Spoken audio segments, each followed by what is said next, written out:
పెర్త్పై పట్టు 218 పరుగుల ఆధిక్యంలో టీమిండియా. రెండు ఇన్నింగ్స్లోనూ 172/0 మెరిసిన జైస్వాల్, రాహుల్. ఆసీస్ తొలి ఇన్నింగ్స్ 104కు ఆలౌట్. బుమ్రాకు 5 వికెట్లు. బౌలర్ల అసమాన ప్రదర్శనకు ఓపెనర్లు సహకారం తోడవడంతో పెర్త్ టెస్టుపై టీమిండియాకు పట్టు చిక్కింది.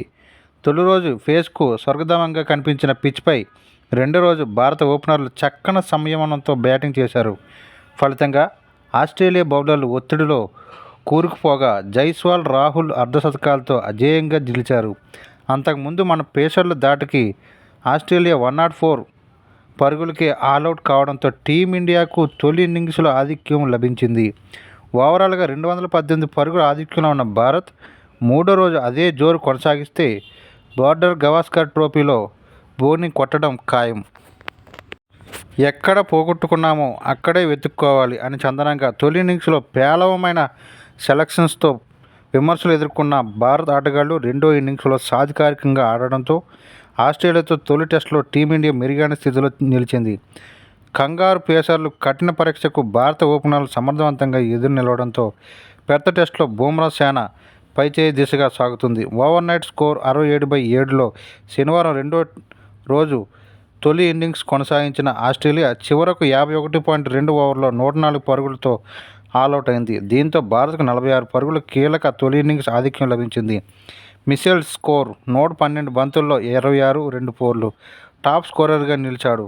వికెట్ కీపర్ అలెక్స్ కేరీ 21 క్రితం రోజు స్కోరుకు 2 పరుగులు మాత్రమే జోడించి వెనుదిరిగిన స్టార్క్ మొండిగా పోరాడాడు. భారత్ బౌలర్లు జస్ప్రీత్ బుమ్రా 5 వికెట్లు పడగొట్టగా హర్షిత్ రాణా 3, మహమ్మద్ సిరాజ్ 2 వికెట్లు తీశారు.